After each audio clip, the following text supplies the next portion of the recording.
I'm going to be talking about the workout for the equipment WOD April 26th. We're starting with a bro sesh of benching. This can be with a dumbbell or kettlebell using a single arm, dumbbell or kettlebell double arms, or if you do have a rig to support a press with a bar, more power to you, go for it. We're doing the rep scheme of 10, 10, 8, 8, and 6. If you're doing a single arm variation, I would do 10 on one side, 10 on the other, keeping that rep scheme even on both sides. But with the doubles, if you have the bar or two dumbbells or kettlebells, stay with the same rep scheme of 10 and 10, 8 and 8, because you're working both arms. Anyway, getting onto the bench with a dumbbell or kettlebell, easiest way when we have really heavy weight is to get that weight onto our knee. Make sure when we lay down we have the full bench behind us, so support our back and head when we're going through. I have my arm straight here, and I'm going to use the laying down motion to get that weight in that upright position. Since I'm using one weight, the other arm is out as counterbalance, got my shoulder blades behind me, bringing that weight down to my shoulder and fully extending out. Just like a bench press with a bar, my feet are pushing into the ground as that weight goes up, and I have that natural gap underneath my lower back maintained the entire time. To get out of this position with two or one dumbbell, if it's very heavy, opening up to the side is a lot of pressure on that rotator cuff, so I want to get in just like I got out and stand. If you find yourself stuck down here, rather than opening up to the side and putting that pressure on that rotator cuff, try to bring that to the center and sit up in that motion. We just want to avoid dropping the weight out to the side. We want to be nice to our shoulders. Then we're going into a 15-minute AMRAP, 3 strict pull-ups, 6 handstand push-ups, and 12 alternating pistols. For strict pull-ups, in my garage I have these wonderful support beams. I can get up onto a box, make sure that it is nice to my hands, and can support my weight throughout. I might use that box to move through that position, just working those lats. And it's a strict pull-up, so the beams in my garage can support me.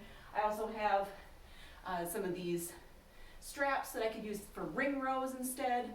If you have, say, ratchet straps, that could also be thrown over some supports in a gym, pulling all the way up to the armpits, staying nice and long in that row. The pivot point is from your ankles. Nice long body in those rows. 6 handstand push-ups. I have a nice soft surface next to the wall.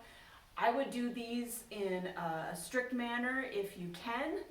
Kipping is also an option, but just like if we don't have strict pull-ups, we don't want to do kipping pull-ups because that's a lot of pressure. We want to build that strength. So if you don't have the strength to do, let's say 3 to 4 strict handstand push-ups, I would move to a variation where you could do strict, like elevated on a box, getting into that piked position. See if the video can see my entire self, or you're just going to get my rear view. Just moving through that strict movement. That might have been totally ridiculous. Sorry, guys. And then 12 alternating pistols. A great build-up for pistols would be standing in place, doing a single, or the legs are together variation. We're still collapsing forward like a pistol. We're not trying to keep our back nice and straight like we would with a squat. Since this is unweighted and eventually we're moving to single leg, there's a lot of this bent over position. So you could do legs together, keep those knees together, kick out to this kickstand variation, bring that back foot up behind the ankle. Another great pistol modification. Bringing that foot off the ground, moving into a pistol with a little bit of an assist on the back of the ankle, and then finally moving into a pistol in that full RX movement. Holding the leg out in front is an option if you can do a pistol without holding the leg, also an RX movement. Wearing lifters during pistols is nice to bring some of that ankle mobility out of the picture. there's a lot of variations with pistols. Have a great time, guys. Bench press is nice and heavy and slow. If you don't have, slow it down if you don't have a lot of weight to add to those bench press movements. And this 15-minute AMRAP is working on a lot of push, pull, and squat. Have a great workout, guys.